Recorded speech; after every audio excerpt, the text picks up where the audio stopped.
내 팔자야. 아들로 믿었더니 나를 버리려 했어. 공항 한복판에서 터져나온 시어머니의 절규가 로비 전체를 뒤흔들었습니다. 네가 감히 나를 이용했다는 거야? 일반석에 태워서 어디 보낼 생각이었어. 비즈니스석으로 아들과 같이 유럽 여행하는 줄만 알았던 그녀는 아들이 자신을 버리고 젊은 여자와 바람 피우러 가려던 계획을 방금 알게 된 거였죠. 집이 어디 있어? 다 뺏겼는데. 공항을 빠져나온 시어머니의 입에서 나온 자조 섞인 비명이었습니다.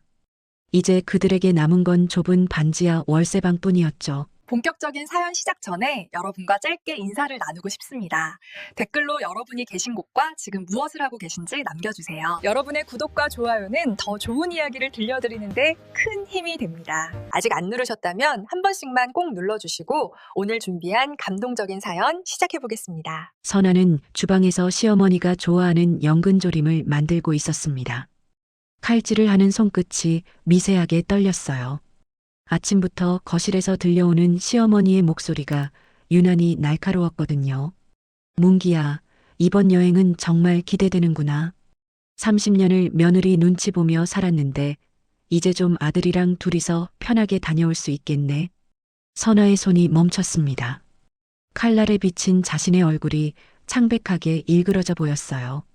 거실 쪽으로 고개를 돌리자 남편 문기가 소파에 앉아 어머니 옆에 바짝 붙어 있는 모습이 보였습니다. 어머니, 이번에 선아는 빼고 우리 둘이서만 유럽 일주 다녀와요. 문기의 목소리는 낮고 은밀했습니다. 마치 선아가 듣지 못하기를 바라는 듯한 속삭임이었죠. 하지만 선아의 귀에는 또렷하게 들렸어요. 주방과 거실 사이 문턱에 서서 선아는 숨을 죽인 채 그들의 대화를 들었습니다. 그동안 고생하셨는데 며느리 눈치 보지 말고 즐기셔야죠. 어머니 모시고 파리도 가고 로마도 가고 평생 꿈꾸셨던 거 다 해드릴게요. 시어머니의 얼굴이 환하게 밝아졌습니다. 주름진 손으로 아들의 손등을 쓰다듬으며 그녀는 주방 쪽을 힐끗 쳐다봤어요. 선아와 눈이 마주쳤습니다. 시어머니의 입꼬리가 비죽 올라갔죠. 아이고, 우리 아들밖에 없네. 며느리는 집에서 살림이나 하고 있으면 되는 거야. 선아의 가슴이 철렁 내려앉았습니다. 30년이었어요. 21살에 시집와서 지금까지 선아는 이 집안의 머슴처럼 살아왔습니다. 명절마다 혼자 20명치 음식을 준비했고 시어머니가 편찮으시다 하면 병원에 모시고 다니며 간병했어요. 친정어머니 제사도 몇 번이나 빠졌죠. 남편은 늘 우리 어머니는 너밖에 없다며 선아를 다독였습니다. 그런데 정작 유럽 여행에는 선아를 빼고 간다는 겁니다. 연근조림 냄비에서 김이 모락모락 피어올랐습니다. 선아는 불을 끄고 뚜껑을 덮었어요. 손가락 끝이 뜨거웠지만 아픈 줄도 몰랐습니다. 머릿속이 하얗게 비어버린 것 같았거든요. 거실에서는 여전히 모자의 대화가 이어졌습니다. 비즈니스석으로 예약했어요, 어머니. 다리 편하게 쭉 뻗고 가시라고요. 아이고, 우리 아들 정말 효자네. 근데 선아한테는 말 안 했지? 당연하죠. 말하면 또 따라가겠다고 할 텐데요. 어머니랑 저랑 둘이서만 가는 거예요. 선아는 식탁 의자를 잡고 천천히 주저앉았습니다. 다리에 힘이 풀려버렸어요. 눈앞이 아찔했습니다. 30년 동안 쌓아온 헌신이 한순간에 쓰레기통에 처박히는 기분이었죠. 시어머니는 계속해서 말했습니다. 선아가 들으면 서운해하지 않겠어? 서운해도 어쩔 수 없죠. 평소에 어머니 모시는 거 얼마나 귀찮아 했는데요. 이번엔 제대로 효도하고 싶어요. 선아의 입술이 바들바들 떨렸습니다. 귀찮아 했다고요? 누가요? 선아는 한 번도 시어머니 모시는 걸 내색한 적이 없었어요. 아무리 힘들어도 웃으며 어머니, 제가 할게요라고 말했습니다. 그런데 남편은 지금 선아가 귀찮아했다고 말하고 있었어요. 그래, 며느리 없이 가니까 속이 다 시원하구나. 밥도 아들이랑 먹고 관광도 아들이랑만 다니면 얼마나 좋겠니? 시어머니의 목소리에는 승리감이 묻어났습니다. 마치 오랜 경쟁에서 이긴 사람처럼 그녀는 거실에서 주방 쪽을 향해 일부러 큰 소리로 말했어요. 선아야, 들었지? 이번 여행은 나랑 문기랑만 간다. 너는 집에서 살림이나 하고 있어. 30년 동안 해왔던 것처럼 말이야. 선아는 천천히 고개를 들었습니다. 시어머니와 남편이 소파에 나란히 앉아 자신을 바라보고 있었어요. 남편의 표정은 무덤덤했습니다. 마치 당연한 일을 말하는 것처럼 그는 선아를 쳐다보지도 않았죠. 네, 어머니. 선아의 목소리는 놀랍도록 평온했습니다. 떨림 하나 없이 또박또박한 대답이었어요. 하지만 선아의 두 손은 식탁 아래에서 주먹을 꽉 쥐고 있었습니다. 손톱이 손바닥을 파고들어 아팠지만 선아는 표정 하나 바꾸지 않았어요. 잘 다녀오세요. 제가 짐 싸는 거 도와드릴게요. 시어머니가 만족스럽다는 듯 고개를 끄덕였습니다. 역시 우리 며느리는 착해. 그래, 짐 잘 싸놔. 비행기 타는 거 처음이라 뭘 챙겨야 할지 모르겠더라. 선아는 천천히 일어났습니다. 연근조림 냄비를 들고 식탁에 놓으면서 그녀는 창밖을 바라봤어요. 2월의 하늘은 차갑고 맑았습니다. 저 하늘 아래 어딘가에 유럽이 있겠죠. 시어머니와 남편이 함께 걸을 파리의 거리, 로마의 광장이 있을 겁니다. 선아는 입꼬리를 살짝 올렸습니다. 아무도 알아채지 못할 만큼 작은 미소였어요. 그녀의 눈빛은 어느새 서늘하게 가라앉아 있었습니다. 어머니, 정말 좋은 여행 되실 거예요. 제가 확실하게 준비해 드릴 테니까요. 시어머니는 선아의 말뜻을 전혀 눈치채지 못했습니다. 그저 며느리가 순순히 따르니 기분이 좋았을 뿐이죠. 문기도 마찬가지였어요. 그는 휴대폰을 꺼내 여행 일정표를 확인하며 혼잣말처럼 중얼거렸습니다. 파리에서 사흘, 로마에서 이틀, 그리고 스위스. 선아는 조용히 주방으로 돌아왔습니다. 싱크대에 기대어 서서 그녀는 창밖의 하늘을 다시 한번 바라봤어요. 가슴속 깊은 곳에서 무언가가 단단하게 굳어지는 느낌이었습니다. 30년의 헌신이 쓰레기통에 처박혔습니다. 하지만 선아는 이제 알았어요. 진짜 쓰레기는 따로 있다는 걸요. 그날 밤 선아는 잠들지 못했습니다. 남편 문기는 옆에서 코를 골며 편히 자고 있었어요. 평소처럼 아무 걱정 없는 얼굴이었죠. 선아는 천장을 멍하니 바라보다가 조심스럽게 이불을 걷어내고 일어났습니다. 거실로 나온 선아는 소파에 놓인 문기의 가방을 발견했어요. 평소 같았으면 절대 뒤지지 않았을 겁니다. 하지만 오늘은 달랐죠. 선아의 손이 가방 지퍼를 천천히 내렸습니다. 가방 안에는 태블릿이 들어 있었습니다. 문기가 회사 업무용으로 쓴다던 바로 그 태블릿이었어요. 선아는 태블릿을 꺼내 화면을 켰습니다. 비밀번호를 몰랐지만 몇 번 시도 끝에 풀렸어요. 문기의 생일도 아니고 결혼기념일도 아니었습니다. 시어머니 생신이었죠. 선아의 입꼬리가 씁쓸하게 올라갔습니다. 태블릿 화면에는 여행사 예약 확인서가 떠 있었어요. 선아는 천천히 스크롤을 내렸습니다. 파리행 비행기 예약 내역이 보였죠. 비즈니스석 2자리. 선아의 심장이 쿵쿵거렸습니다. 승객 명단을 확인하는 순간 선아의 손이 멈췄어요. 비즈니스석 1자리는 김문기, 그리고 나머지 1자리는 정수진. 정수진이라니. 선아는 그 이름을 알고 있었습니다. 문기 회사의 신입사원이었어요. 지난해 송년회 때 한 번 본 적이 있었죠.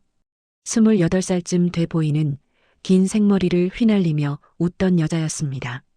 선아의 손이 부들부들 떨렸어요. 화면을 더 내리자 일반석 예약 내역도 나왔습니다. 승객은 김계순, 시어머니였죠. 선아는 천천히 숨을 들이마셨습니다. 상황이 이해되기 시작했어요. 남편은 어머니를 일반석에 앉히고 자신은 내연녀와 비즈니스석에서 만나기로 한 겁니다. 게다가 예약 일정을 보니 시어머니는 저렴한 패키지 여행 일정이었고 문기와 정수진은 완전히 다른 고급 호텔에 묵을 예정이었어요. 선아의 눈에서 눈물이 흘러내렸습니다. 하지만 울음소리는 내지 않았어요. 그저 조용히 뜨거운 눈물만 볼을 타고 흘렀죠. 어머니까지 이용한다고요? 시어머니는 아들이 자신을 위해 비즈니스석을 예약했다고 믿고 있었습니다. 며느리 없이 아들과 단둘이 유럽을 여행한다며 기뻐했죠. 하지만 실제로는 남편이 내연녀와 바람 피우러 가는 여행의 들러리였던 겁니다. 공항까지만 데려가서 패키지 팀에 끼워 넣고 자신은 젊은 여자와 따로 즐길 계획이었어요. 선아는 화면을 캡처했습니다. 차분하게 흔들림 없이 증거를 모았어요. 호텔 예약 내역, 렌터카 예약, 레스토랑 예약까지 모든 게 두벌이었습니다. 하나는 시어머니를 위한 저렴한 패키지, 또 하나는 정수진과 함께할 호화 일정이었죠. 가장 기막힌 건 메일함에 있던 대화 내용이었습니다. 문기가 정수진에게 보낸 메일이었어요. 수진아, 이번에 어머니 명목으로 유럽 가는 거니까 집사람은 절대 의심 안 해. 공항에서 어머니는 패키지 팀 인솔자한테 넘기고 우리는 바로 비즈니스 라운지에서 만나. 걱정 마. 완벽하게 준비했어. 선아의 손에서 태블릿이 미끄러질 뻔했습니다. 가슴속에서 무언가가 타오르는 느낌이었어요. 분노였습니다.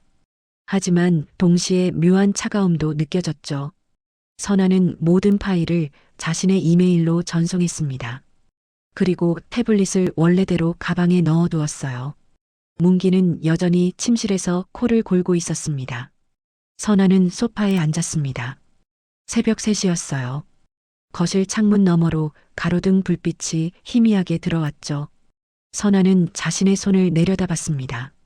30년 동안 이 손으로 설거지를 했고 빨래를 했고 시어머니를 부축했어요. 그런데 남편은 그 손을 잡고 유럽에 가는 게 아니라 28살 여자의 손을 잡고 갈 계획이었습니다.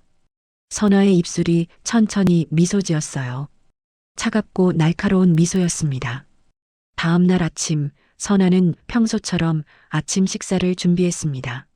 문기와 시어머니가 식탁에 앉았을 때 선아는 웃으며 말했어요.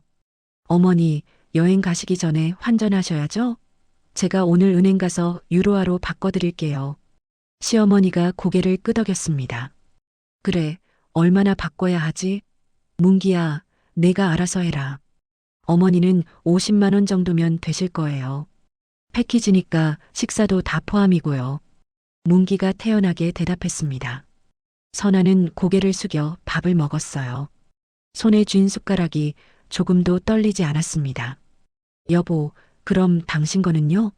비즈니스석 타시는데 여유 있게 준비하셔야죠. 문기가 잠시 당황하는 기색을 보였습니다.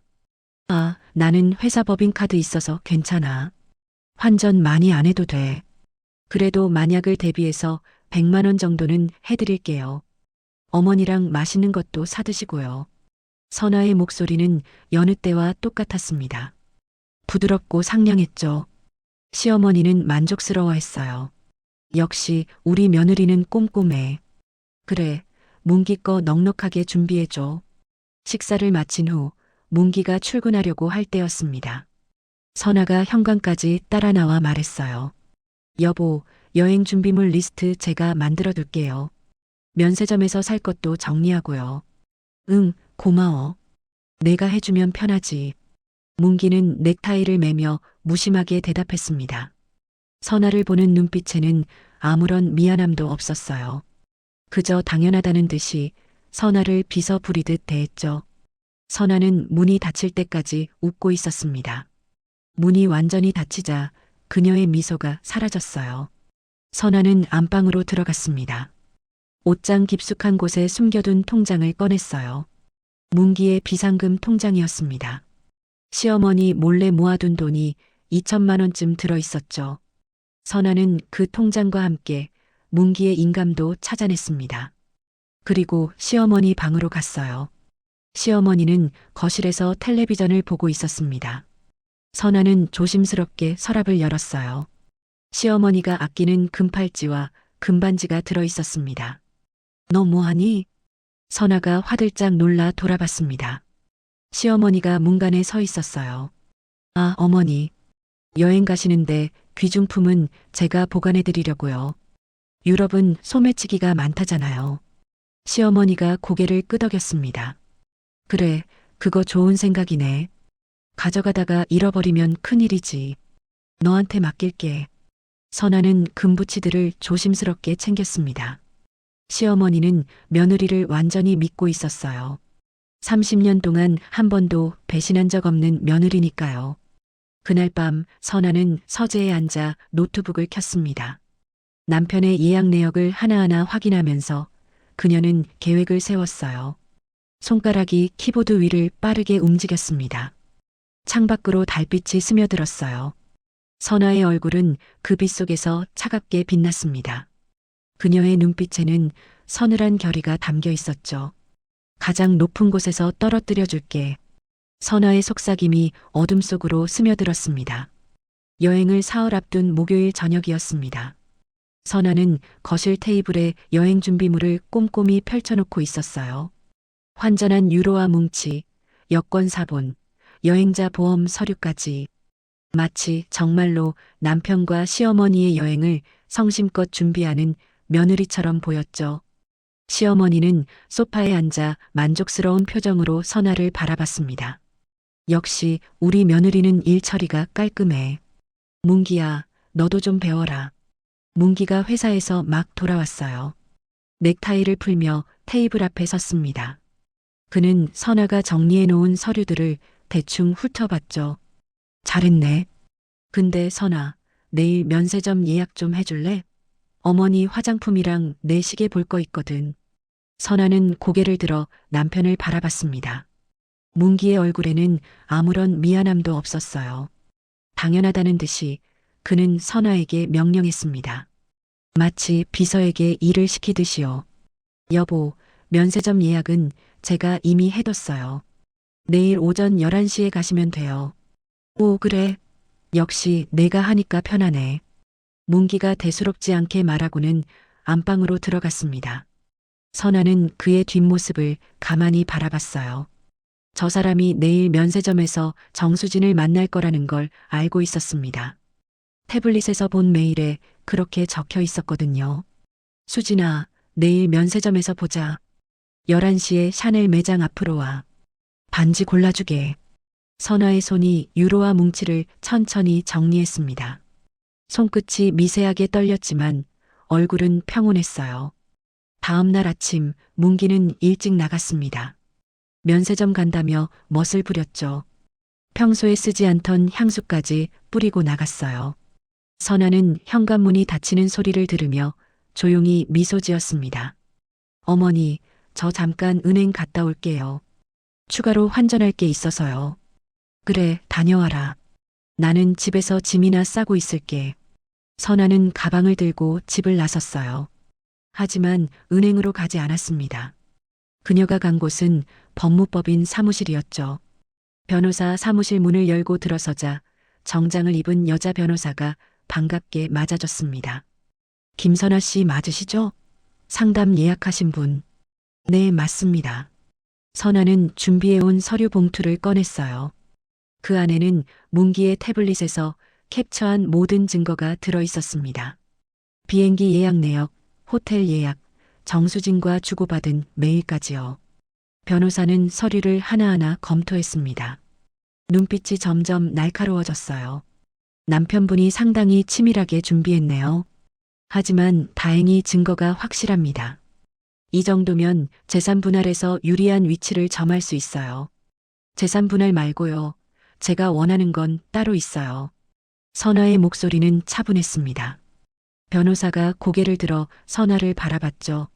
남편이 어머니까지 이용했다는 걸 시어머니가 알게 하고 싶어요. 공항에서요. 가장 많은 사람들 앞에서요. 변호사의 눈빛이 흔들렸습니다. 그건 좀 극단적인 방법 아닌가요? 30년 동안 저를 극단적으로 대했던 사람들이에요. 이제 제 차례입니다. 선아의 눈빛은 흔들림이 없었어요. 변호사는 잠시 망설이다가 고개를 끄덕였습니다. 알겠습니다. 제가 도와드리죠. 일단 이혼 소송 준비부터 시작하겠습니다. 사무실을 나선 선아는 다시 집으로 향했어요. 하지만 바로 들어가지 않았습니다. 근처 은행 지점으로 갔죠. 창구 직원에게 문기의 비상금 통장과 인감을 내밀었어요. 전액 해지하고 싶은데요. 제 통장으로 이체 부탁드려요. 신분증하고 인감이 본인 것이 맞나 확인 좀 하겠습니다. 직원이 서류를 확인했습니다. 선아는 차분히 기다렸어요. 손에 쥔 가방 끈을 꽉 쥐었지만 얼굴은 평온했습니다. 확인됐습니다. 잠시만 기다려주세요. 10분쯤 지났을까요? 직원이 통장과 함께 명세서를 건넸습니다.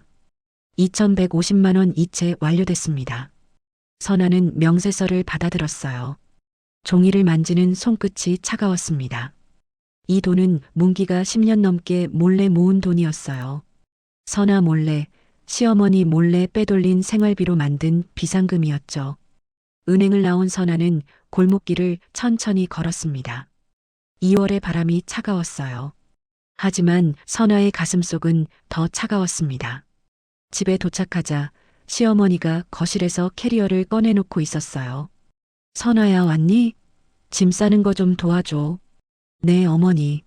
선아는 평소처럼 웃으며 대답했습니다. 시어머니의 옷가지를 개어 캐리어에 넣기 시작했어요. 한 벌 한 벌 정성스럽게 챙겼습니다. 어머니, 파리 날씨가 좀 쌀쌀하다던데 긴팔 하나 더 챙기세요. 그래, 내가 알아서 해줘. 너는 참 꼼꼼하단 말이야. 시어머니의 칭찬에 선아는 아무 말 없이 고개만 끄덕였어요. 캐리어를 정리하면서 선아는 시어머니의 얼굴을 슬쩍 바라봤습니다. 여행을 앞두고 들뜬 표정이었죠. 아들과 단둘이 가는 유럽 여행을 얼마나 기대하고 있는지 얼굴에 다 써 있었어요. 선아는 입술을 깨물었습니다. 저녁 8시쯤 문기가 돌아왔습니다. 손에는 면세점 쇼핑백이 들려 있었어요. 시어머니가 반갑게 맞았죠. 뭐 샀니? 어머니 드릴 화장품이요. 선아가 리스트 만들어준 대로 샀어요. 문기가 쇼핑백을 테이블에 올려놨습니다. 선아는 주방에서 저녁 준비를 하며 그 모습을 지켜봤어요. 문기의 손목에는 새 시계가 채워져 있었습니다. 평소 차던 것과는 다른 훨씬 비싼 시계였죠. 선아는 알고 있었어요. 그 시계는 정수진이 골라준 거라는 걸요. 여보, 시계 바꾸셨네요? 선아가 태연하게 물었습니다. 문기가 잠깐 당황하는 기색을 보였지만 금방 태연해졌어요. 아, 이거 회사에서 성과급 받아서 하나 샀어. 괜찮지? 잘 어울려요. 선아의 목소리는 부드러웠습니다. 문기는 안심한 듯 웃었죠. 저녁 식사 자리에서 시어머니가 말했습니다. 선아야, 우리 없는 동안 집 잘 지키고 있어. 이틀에 한 번씩은 전화할 테니까. 네, 어머니. 걱정 마시고 즐겁게 다녀오세요. 선아는 웃으며 밥을 떠드렸어요. 문기도 시어머니도 선아의 진짜 속마음을 전혀 눈치채지 못했습니다. 식사를 마친 후 선아는 안방에서 자신의 가방을 챙겼어요. 옷가지 몇 벌, 세면도구, 그리고 중요한 서류들. 변호사 사무실에서 받은 이혼 소송 준비 서류, 은행 이체 명세서, 시어머니의 금부치들이 모두 들어 있었습니다. 선아는 가방을 옷장 깊숙한 곳에 숨겨뒀어요. 그리고 침대에 누웠습니다. 옆에서 문기가 코를 골았습니다. 내일이면 유럽으로 떠날 생각에 신이 난 건지 평소보다 더 시끄러운 코골이였어요. 선아는 천장을 바라보며 조용히 웃었습니다. 입꼬리만 살짝 올라간 차가운 미소였죠. 여보, 어머니, 정말 잊지 못할 여행이 될 거예요. 제가 확실하게 준비해 드릴 테니까요. 선아의 속삭임이 어둠 속으로 스며들었습니다. 드디어 출발 당일 아침이 밝았습니다. 2025년 2월 7일 금요일이었어요. 선아는 새벽 5시에 일어나 조용히 짐을 챙겼습니다. 옷장 깊숙한 곳에 숨겨뒀던 가방을 꺼냈죠. 그 안에는 변호사에게 받은 서류와 은행 명세서, 시어머니의 금부치가 모두 들어 있었어요. 선아는 가방을 확인한 후 현관 신발장 뒤편에 조심스럽게 숨겨뒀습니다. 나중에 다시 찾아갈 계획이었죠. 6시가 되자 문기가 일어났습니다. 평소보다 1시간이나 일찍 일어난 거예요. 여행 가는 날이라 들떠있는 게 역력했죠. 선아야, 커피 좀 내려줘. 오늘 공항 가려면 7시까지는 나가야 해. 네, 금방 드릴게요. 선아는 주방으로 가서 커피를 내렸습니다. 손이 전혀 떨리지 않았어요. 오히려 이상할 정도로 차분했습니다. 시어머니도 곧 일어났어요. 얼굴에는 잔뜩 흥분한 기색이 역력했습니다. 아이고, 드디어 오늘이구나. 선아야, 내 캐리어 현관에 옮겨놔라. 네, 어머니. 아침 식사는요? 배 안 고파. 공항 가서 먹을게. 시어머니는 서둘러 화장을 하러 갔습니다. 선아는 묵묵히 캐리어를 현관으로 옮겼어요. 그리고 자신의 방으로 들어가 노트북을 켰습니다. 화면에는 항공사 예약 시스템이 떠 있었어요. 선아는 이틀 전에 이미 이 시스템에 접속해서 모든 준비를 끝내놨습니다. 문기의 비즈니스석 예약 취소 완료. 정수진의 비즈니스석 예약 취소 완료. 고급 호텔 예약 전부 취소 완료. 현지 렌터카 예약 취소 완료. 파리의 고급 레스토랑 예약 취소 완료. 하지만 시어머니의 일반석 티켓만은 남겨뒀어요. 정확히는 결제 대기 상태로 만들어놨습니다. 공항 카운터에서 직원이 확인하기 전까지는 예약이 살아있는 것처럼 보이게요. 시스템상으로는 존재하지만 실제로는 결제 시한이 지나 자동 취소될 예정이었죠. 선아는 노트북을 닫았습니다. 입경리에 희미한 미소가 번졌어요. 7시 정각 택시가 도착했습니다. 선아는 문기와 시어머니의 짐을 차에 실었어요. 시어머니가 현관에서 선아를 내려다봤습니다. 선아야, 우리 없는 동안 집 잘 지키고 있어. 화분에 물도 주고. 네, 어머니. 편안한 여행 되세요. 선아의 목소리는 여느 때와 똑같았습니다. 시어머니는 만족스러운 표정으로 고개를 끄덕였어요. 넌 평생 이런 구경 못 해본다. 우리 문기랑 나만 유럽 간다는 거 알지? 네, 어머니. 재밌게 다녀오세요. 선아는 웃으며 대답했습니다. 시어머니가 택시에 타자 문기가 마지막으로 선아에게 말했어요. 나 없는 동안 전화 잘 받고 있어. 혹시 모르니까. 여보, 걱정 마세요. 잘 다녀와요. 선아는 차가 떠날 때까지 손을 흔들었어요. 택시가 골목을 빠져나가 시야에서 사라지자 선아는 천천히 손을 내렸습니다. 그녀의 얼굴에서 미소가 사라졌어요. 선아는 집 안으로 들어가 신발장 뒤에 숨겨뒀던 가방을 꺼냈습니다. 그리고 자신의 외출복으로 갈아입었죠. 검은색 코트에 스카프를 두르고 선글라스를 꺼내 가방에 넣었어요. 8시 선아도 집을 나섰습니다. 그녀가 간 곳은 공항이 아니었어요. 시내의 한 커피숍이었습니다. 변호사 박지은이 이미 자리에 앉아 기다리고 있었죠. 김선아 씨, 준비 다 되셨어요? 네. 남편 비행기는 오전 11시 출발이에요. 지금쯤이면 공항 도착했을 거예요. 선아는 가방에서 서류 봉투를 꺼냈습니다. 박지은 변호사가 그걸 받아들었어요. 이혼 소송 서류는 제가 오늘 오후에 법원에 제출하겠습니다. 남편분이 공항에서 상황 파악하는 동안 법적 절차는 이미 시작되는 거예요. 감사합니다. 그런데 정말 괜찮으시겠어요? 공항에서 시어머니 분이 엄청 화내실 텐데요. 박지은의 목소리에 걱정이 묻어났습니다. 하지만 선아는 차분했어요. 30년 동안 화내는 거 다 참았어요. 이제는 그분들이 화낼 차례죠. 선아의 눈빛에는 흔들림이 없었습니다. 박지은은 더 이상 말리지 않았어요. 9시 30분 선아는 다시 집으로 돌아왔습니다. 거실은 텅 비어 있었어요. 평소 같았으면 시어머니가 앉아서 텔레비전을 보고 있을 시간이었죠. 하지만 오늘은 아무도 없었습니다. 선아는 소파에 앉았어요. 휴대폰을 꺼내 시계를 확인했습니다. 공항 체크인 카운터는 출발 2시간 전부터 열려요. 문기와 시어머니는 지금쯤 줄을 서 있을 겁니다. 선아는 상상했어요. 카운터 직원이 예약 번호를 입력하는 모습을요. 그리고 난처한 표정으로 문기를 바라보며 말하는 모습을요. 죄송합니다, 고객님. 결제 카드 문제로 예약이 취소되었습니다. 선아의 입꼬리가 올라갔습니다. 10시 선아의 휴대폰이 울렸어요. 문기였습니다. 선아는 전화를 받지 않았어요. 벨소리가 끝날 때까지 그냥 휴대폰을 바라만 봤습니다. 다시 전화가 왔어요. 또 문기였습니다. 이번에도 받지 않았죠. 세 번째 전화가 왔을 때 선아는 휴대폰 전원을 껐습니다. 화면이 깜깜해지자 거실이 더욱 조용해졌어요. 선아는 창밖을 바라봤습니다. 햇살이 따스하게 쏟아지고 있었어요. 2월치고는 포근한 날씨였죠. 저 하늘 아래 어딘가에 공항이 있을 겁니다.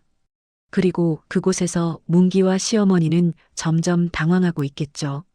선아는 가방에서 노트를 꺼냈어요. 하얀 종이 위에 펜을 들었습니다. 그리고 천천히 글을 쓰기 시작했죠. 오늘부터 나는 나로 산다. 짧은 문장이었지만 선아의 손은 떨렸습니다. 30년 만에 처음으로 자기 자신을 위해 쓰는 글이었거든요. 11시 선아는 휴대폰 전원을 다시 켰습니다. 문자 메시지가 쏟아졌어요. 모두 문기에게서 온 거였습니다. 선아야, 전화 좀 받아봐. 예약이 왜 취소됐어? 도대체 뭐야? 당장 전화해. 내가 뭘 잘못했길래 이러는 거야? 선아는 메시지를 차례로 읽었어요. 그리고 삭제 버튼을 눌렀습니다. 하나도 남김없이 전부 지워버렸죠.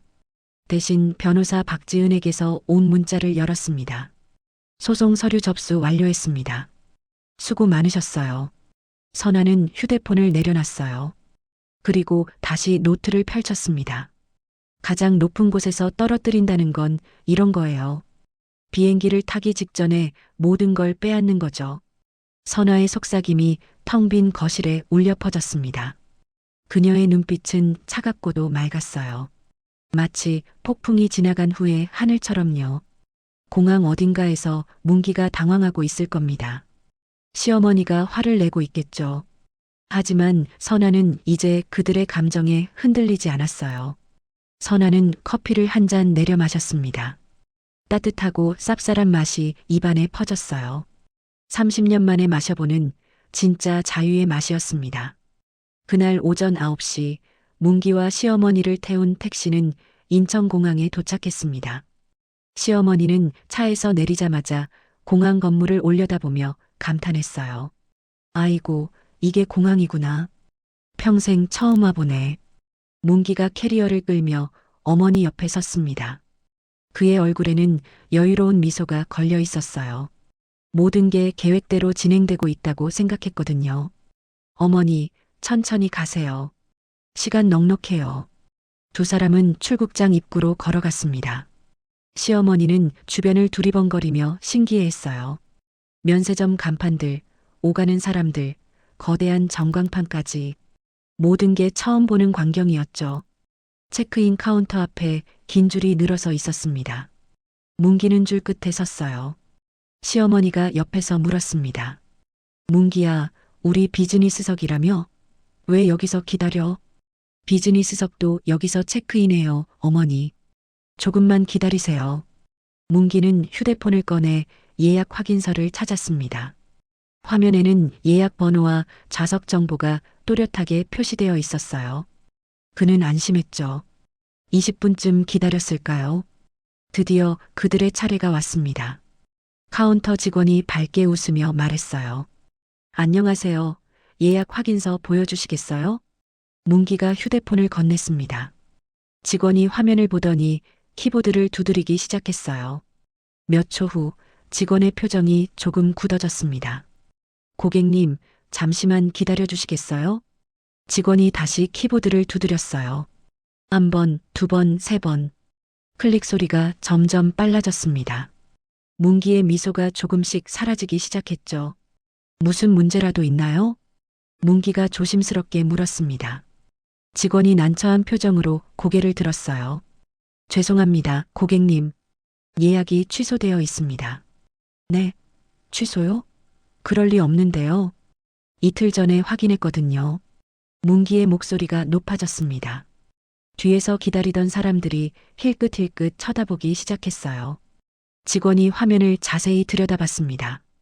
확인해 보니 결제 카드에 문제가 있어서 자동 취소된 것 같습니다. 결제 시한이 어제 자정이었는데 승인이 안 돼서요. 결제 카드요? 제 카드는 멀쩡한데요. 문기가 당황해서 지갑을 뒤졌어요. 신용카드를 꺼내 확인했습니다. 하지만 카드에는 아무 문제가 없어 보였죠. 옆에서 듣고 있던 시어머니의 얼굴이 굳어졌습니다. 문기야, 이게 무슨 소리야? 예약이 취소됐다고? 어머니, 잠깐만요. 지금 확인해 볼게요. 문기는 휴대폰으로 카드사에 전화를 걸었어요. 하지만 상담원은 카드에 아무 문제가 없다고 했습니다. 한도도 충분하고 정지된 적도 없대요. 문기는 다시 직원에게 물었습니다. 카드는 정상이래요. 다시 한번 확인해 주시겠어요? 직원이 고개를 끄덕이고 시스템을 다시 검색했어요. 그리고 조심스럽게 말했습니다. 고객님, 비즈니스석 2자리가 모두 취소되어 있고요. 일반석 1자리도 결제 대기 상태에서 시한 만료로 취소되었습니다. 일반석이요? 저는 일반석 예약 안 했는데요. 문기가 어리둥절해 했어요. 하지만 시어머니는 달랐습니다. 그녀의 얼굴이 새하얗게 질렸죠. 문기야, 일반석이 뭐야? 너 나한테 비즈니스석이라고 했잖아. 시어머니의 목소리가 떨렸습니다. 주변 사람들이 더 노골적으로 쳐다보기 시작했어요. 문기는 식은땀이 흘렀습니다.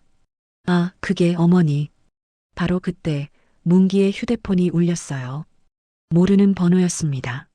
문기는 서둘러 전화를 받았죠. 여보세요? 김문기 씨 맞으시죠?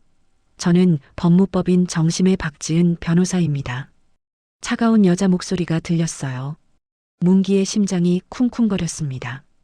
변호사요? 무슨 일이신데요?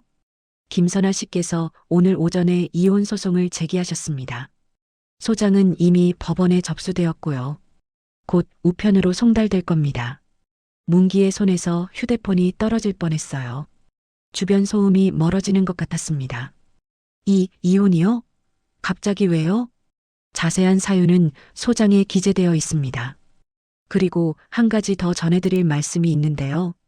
김선아 씨가 당신의 불륜 증거와 함께 재산 은닉 내역도 확보하셨습니다. 비상금 통장 말입니다. 문기의 얼굴이 하얗게 질렸어요. 비상금 통장이라니.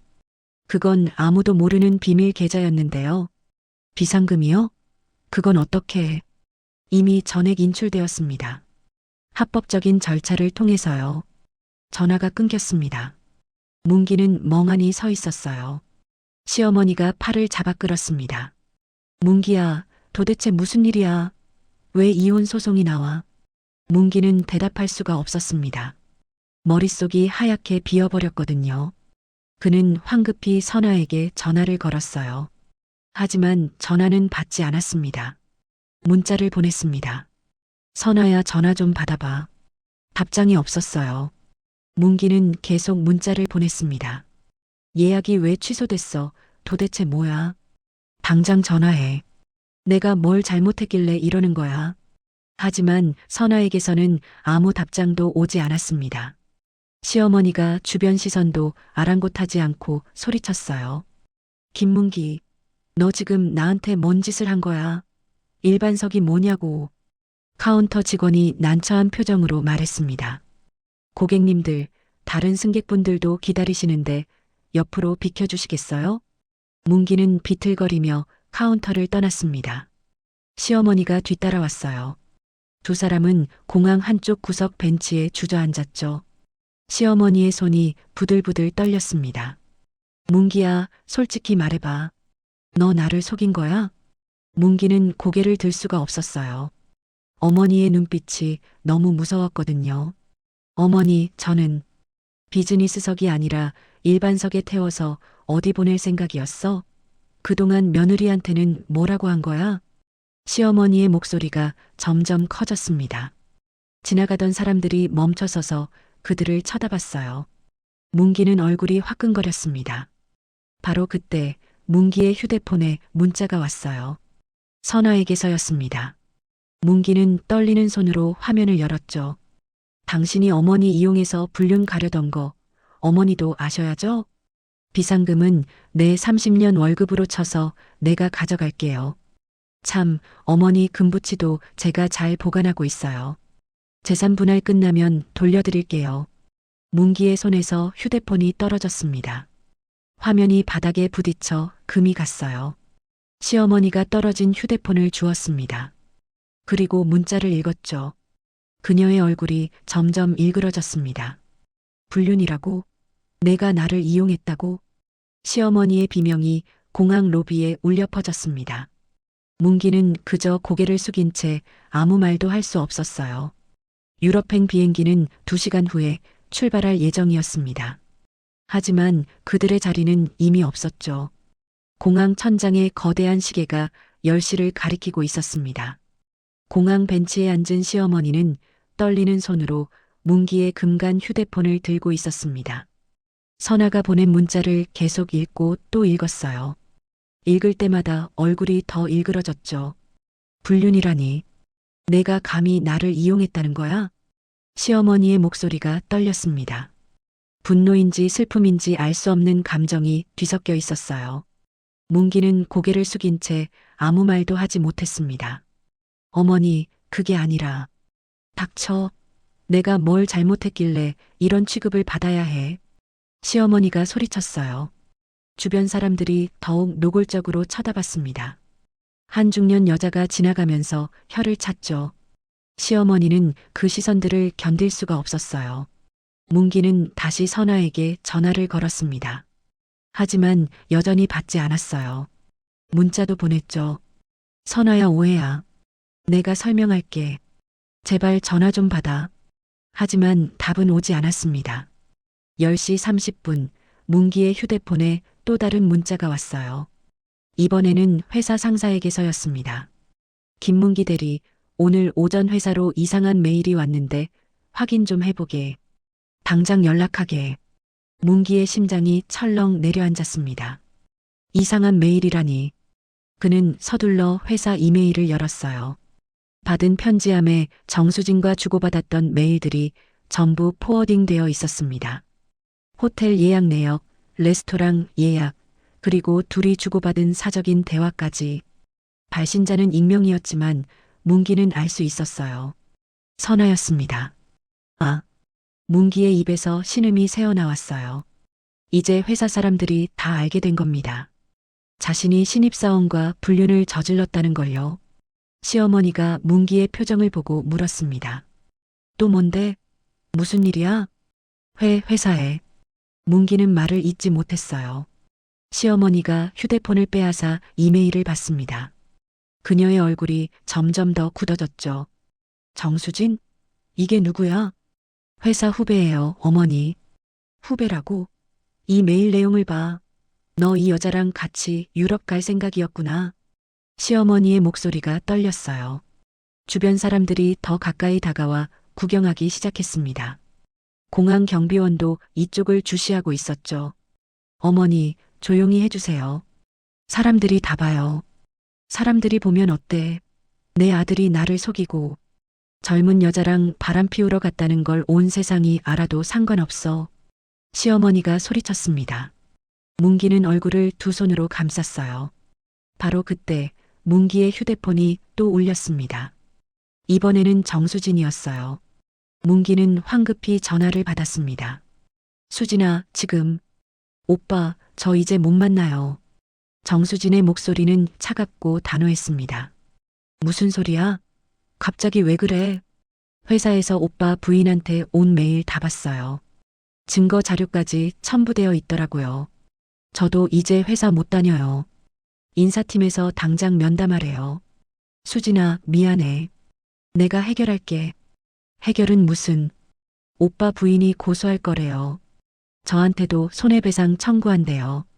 오빠, 저 정말 끝이에요. 전화가 끊겼습니다. 문기는 멍하니 휴대폰을 내려다봤어요. 정수진마저 떠난 겁니다. 시어머니가 옆에서 냉소했습니다. 여자도 도망갔구나. 당연하지. 누가 이런 망한 인생이랑 엮이고 싶겠어. 문기는 대답할 수 없었어요. 시어머니가 벤치에서 일어났습니다. 나는 집에 간다. 너는 알아서 해. 어머니, 같이 가요. 같이? 누구랑 같이? 나를 속인 놈이랑 같이 가라고? 시어머니는 캐리어를 끌고 걷기 시작했습니다. 하지만 몇 발자국 가지 못하고 멈춰 섰어요. 그녀의 어깨가 떨렸습니다. 내 금부치는 어쩌고. 선아한테 다 빼앗겼잖아. 시어머니의 목소리에서 처음으로 울음이 섞여 나왔어요. 문기가 다가가려 했지만 시어머니는 손을 뿌리쳤습니다. 가까이 오지 마. 내가 이렇게 만든 거야. 공항 로비를 지나던 사람들이 멈춰서서 그들을 바라봤습니다. 누군가 휴대폰으로 사진을 찍는 것 같았어요. 문기는 얼굴을 가렸습니다. 11시 경비원이 다가왔습니다. 손님, 다른 승객분들께 방해가 되니 조용히 해주시겠습니까? 시어머니가 경비원을 올려다봤어요. 그녀의 눈에는 눈물이 고여 있었습니다. 방해요? 제가 방해라고요? 제 인생이 방해받고 있는데요. 경비원이 난처한 표정을 지었습니다. 문기가 어머니의 팔을 잡았어요. 어머니, 제발이요. 집에 가요. 집이 어디 있어? 며느리가 다 뺏어갔는데.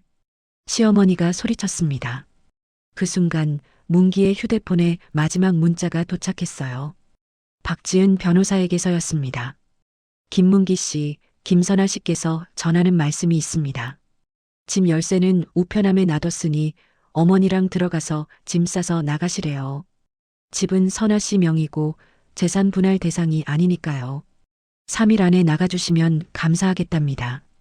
문기의 손이 떨렸어요. 집마저 빼앗긴 겁니다. 시어머니가 문자를 보고는 주저앉아 버렸습니다. 공항 바닥에 그대로 털썩 앉아서 그녀는 소리내어 울기 시작했어요. 아이고, 내 팔자야. 아들놈 믿었더니 나를 버리려 했어. 시어머니의 울음소리가 공항 로비에 울려 퍼졌습니다. 사람들이 완전히 멈춰서서 그들을 구경했어요. 누군가 수군거렸습니다. 저 사람들 뭐야? 드라마 찍나? 아니, 진짜 싸우는 것 같은데. 문기는 얼굴을 감쌀 수밖에 없었습니다. 평생 이렇게 창피한 적은 처음이었어요. 경비원이 다시 다가왔습니다. 손님들 경찰 부를 수밖에 없겠습니다. 그 말에 시어머니는 겨우 정신을 차렸어요. 그녀는 비틀거리며 일어났습니다. 경찰이라고? 좋아. 불러. 내 아들이 나를 어떻게 속였는지 다 말해줄 테니까. 문기가 황급히 어머니를 말렸습니다. 어머니, 제발이요. 집에 가요. 제가 다 해결할게요. 해결? 내가 뭘 해결해? 돈도 없고 집도 없는 주제에. 시어머니가 문기의 손을 뿌리치고 출구 쪽으로 걸어갔어요. 문기는 캐리어 2개를 끌며 뒤따라갔습니다. 공항을 빠져나온 두 사람은 택시 승강장에 섰습니다. 2월의 찬바람이 불어왔어요. 시어머니는 코트 깃을 세우며 떨었습니다. 추워. 파리는 더 따뜻할 줄 알았는데. 어머니, 우리 파리 못 가요. 알아. 유럽은 무슨. 집도 못 가잖아. 택시가 도착했습니다. 문기가 캐리어를 실으려 할 때 시어머니가 물었어요. 우리 이제 어디로 가야 해? 문기는 대답할 수 없었습니다. 정말로 갈 곳이 없었거든요. 문기는 고개를 숙인 채 택시에 올라탔어요. 창밖으로 공항 건물이 점점 멀어졌습니다. 그 안 어딘가에는 유럽행 비행기가 곧 이륙할 준비를 하고 있겠죠. 하지만 그 비행기에 그들의 자리는 없었습니다. 그날 오후 2시 문기와 시어머니를 태운 택시는 집 앞에 도착했습니다. 문기가 현관문을 열려 했지만 열쇠가 없었어요. 선아의 문자대로 우편함을 열어보니 열쇠 1개가 덩그러니 놓여 있었습니다. 문을 열고 들어선 집은 텅 비어 있었어요. 선아의 흔적은 하나도 없었습니다.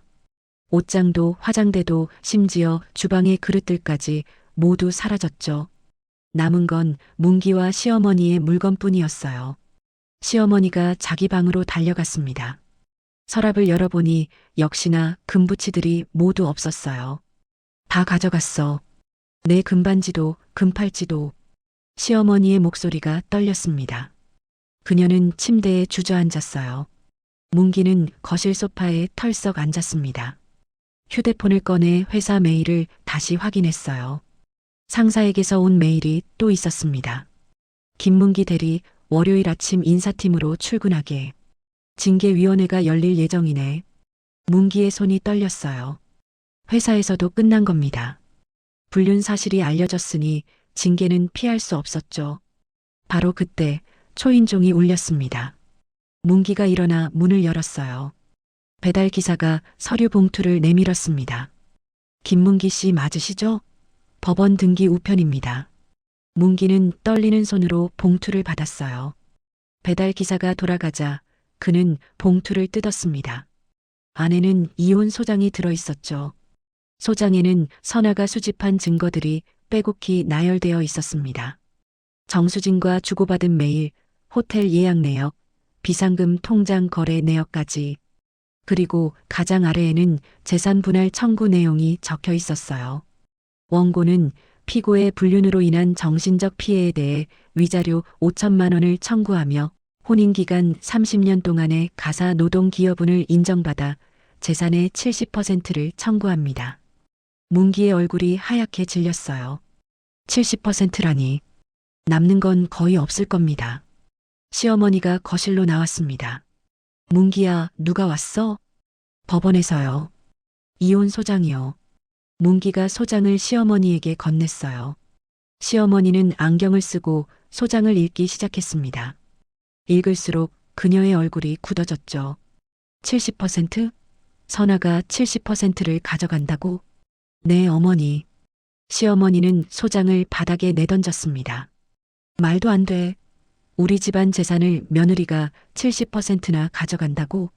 어머니, 법적으로 가능한 일이에요. 제가 불륜을 저질렀으니까요. 문기의 목소리는 맥이 빠져 있었어요.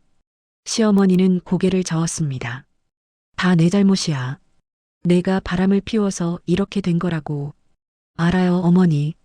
다 제 잘못이에요. 시어머니가 소파에 주저앉았습니다. 그녀의 눈에서 눈물이 흘러내렸어요. 내가 선아한테 얼마나 못되게 굴었는데 30년 동안 머슴 부리듯 부렸잖아. 이제 그 대가를 치르는 거구나. 시어머니의 목소리에 후회가 묻어났습니다. 문기는 아무 말도 하지 못했어요. 저녁 6시 문기의 휴대폰이 울렸습니다. 박지은 변호사였어요. 김문기 씨, 김선아 씨께서 한 가지 제안이 있답니다. 무슨 제안인데요?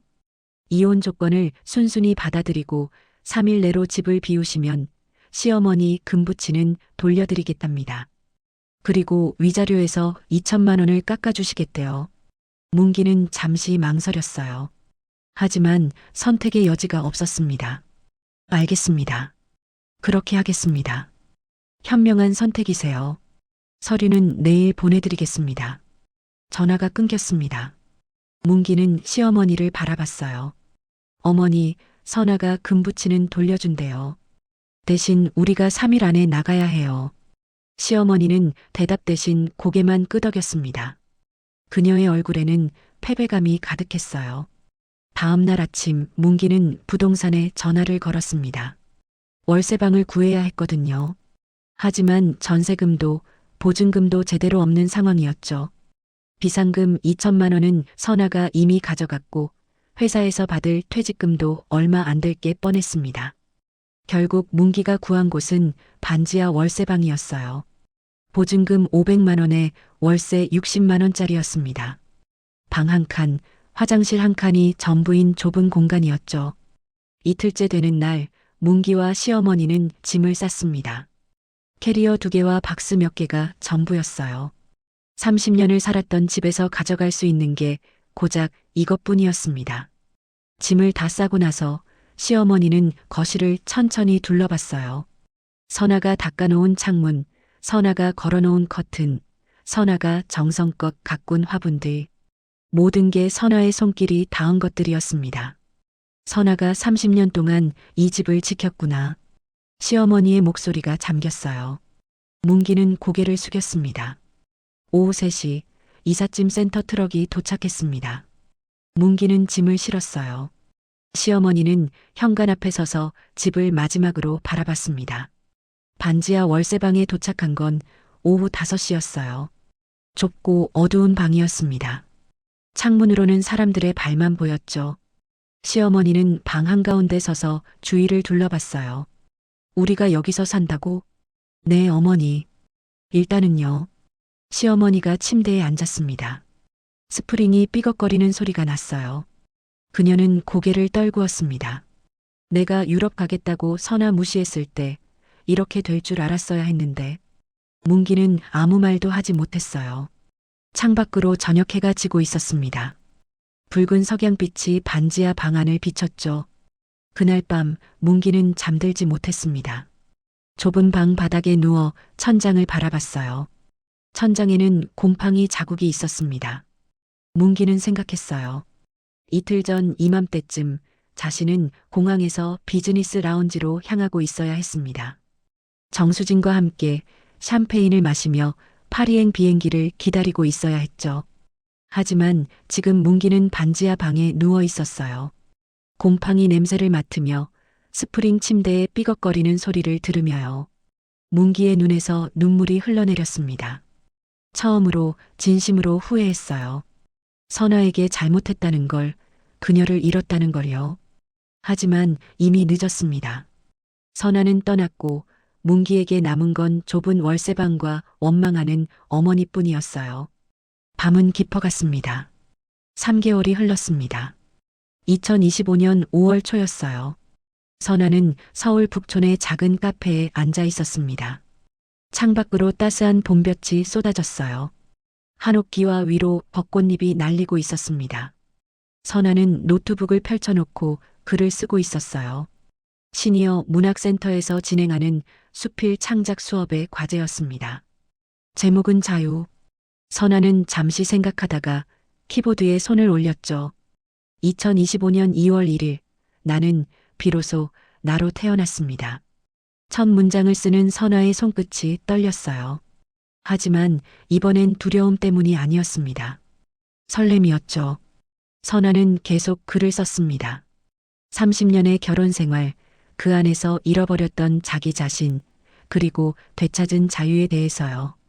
글을 쓰는 동안 선아의 얼굴에는 평온한 미소가 떠올랐습니다. 1시간쯤 지났을까요? 누군가 선아의 테이블로 다가왔어요. 문학센터 동기인 은주였습니다. 선아 씨, 글 잘 써지세요? 네, 언니. 오늘따라 잘 써지네요. 은주가 옆자리에 앉으며 웃었어요. 다음 주 작품 발표회 때 낭독하실 거죠? 선아 씨 글은 꼭 들어야 하는데. 부끄럽지만요. 해볼게요. 선아는 고개를 끄덕였습니다. 3개월 전만 해도 상상도 못했던 일이었어요. 다른 사람들 앞에서 자신의 이야기를 낭독한다는 게요. 은주가 커피를 한 모금 마시며 물었습니다. 그나저나 재산 분할 소송은 어떻게 됐어요? 지난주에 최종 합의했어요. 제가 원했던 대로 나왔고요. 선아의 목소리는 담담했습니다. 은주가 손을 잡았어요. 잘하셨어요. 선아 씨가 받아야 할 몫이었잖아요. 감사해요, 언니. 두 사람은 잠시 조용히 커피를 마셨습니다. 카페 안에는 잔잔한 음악이 흘러나왔어요. 선아는 창밖을 바라봤습니다. 한옥 지붕 너머로 파란 하늘이 펼쳐져 있었죠. 그날 저녁 선아는 새로 얻은 오피스텔로 돌아왔습니다. 한강이 보이는 20평짜리 원룸이었어요. 작지만 깔끔하고 따뜻한 공간이었습니다. 선아는 짐을 풀고 소파에 앉았어요. 테이블 위에는 박지은 변호사가 보내준 최종 합의서가 놓여 있었습니다. 선아는 서류를 펼쳐봤어요. 재산 분할 결과는 명확했습니다. 집은 선아 명의로 넘어갔고 문기의 퇴직금과 자녀 재산의 70%도 선아가 받았어요. 위자료는 3천만 원으로 합의됐습니다. 시어머니의 금부치는 약속대로 돌려줬어요. 박지은 변호사가 직접 전달했다고 했습니다. 시어머니가 금부치를 받으며 아무 말도 하지 않았대요. 그저 고개만 숙였다고 했죠. 선아는 서류를 접어 서랍에 넣었습니다. 이제 과거는 정리됐어요. 법적으로도 감정적으로도요. 다음 날 아침 선아는 문학센터로 향했습니다. 오늘은 작품 발표회가 있는 날이었어요. 선아는 자신이 쓴 수필을 프린트해서 가방에 넣어뒀습니다. 센터에 도착하자 이미 10명 정도의 수강생들이 모여 있었어요. 모두 선아처럼 50대 이상의 여성들이었습니다. 각자의 인생 이야기를 가진 사람들이었죠. 강사인 윤 작가가 웃으며 맞아줬습니다. 자, 오늘은 여러분의 작품을 듣는 시간입니다. 누가 먼저 발표하실래요? 선아가 조용히 손을 들었어요. 강사가 반갑게 고개를 끄덕였습니다. 김선아 씨 나와주세요. 선아는 천천히 일어났습니다. 앞으로 걸어가면서 심장이 두근거렸어요. 하지만 도망치고 싶지는 않았습니다. 오히려 떨리면서도 설렜죠. 선아는 수강생들 앞에 섰어요. 그리고 프린트한 원고를 펼쳤습니다. 첫 문장을 읽기 시작했죠. 2025년 2월 1일, 나는 비로소 나로 태어났습니다. 선아의 목소리는 처음엔 떨렸습니다. 하지만 점점 안정되어 갔어요. 그녀는 자신의 이야기를 천천히 읽어나갔습니다. 30년 동안 누군가의 며느리로, 아내로만 살았던 이야기를요. 그리고 마침내 자기 자신을 되찾은 이야기를요. 마지막 문장을 읽을 때 선아의 눈에 눈물이 맺혔습니다. 이제 나는 누군가의 그림자가 아닙니다. 나는 나 자신입니다. 박수 소리가 터져 나왔어요. 수강생들이 일어나서 박수를 쳤습니다. 은주는 눈물을 닦고 있었죠. 선아는 고개를 숙여 인사했어요. 자리로 돌아온 선아에게 은주가 속삭였습니다. 선아 씨, 정말 멋있어요. 용기 있는 분이에요. 아니에요, 언니. 전 그냥 제 인생을 되찾았을 뿐이에요. 수업이 끝난 후 선아는 센터 근처 서점에 들렀습니다. 수필집 코너를 둘러보다가 한 권의 책을 집어들었어요. 제목은 쉰 이후의 삶이었습니다. 선아는 책을 샀어요. 그리고 근처 공원 벤치에 앉아 읽기 시작했습니다. 책장을 넘기며 선아는 생각했어요. 자신도 언젠가 책을 쓸 수 있을지도 모른다고요. 저녁 무렵 선아는 한강공원을 걸었습니다. 노을이 강물에 비쳐 반짝였어요. 조깅하는 사람들, 자전거 타는 사람들, 강아지를 산책시키는 사람들이 지나갔습니다. 선아는 벤치에 앉아 노을을 바라봤어요. 주머니에서 휴대폰을 꺼냈습니다. 새 번호로 바꾼 휴대폰이었죠. 연락처에는 문학센터 동기들, 박진은 변호사, 그리고 몇 명의 새로운 친구들 번호만 있었어요. 문기의 번호는 삭제했습니다. 시어머니의 번호도요.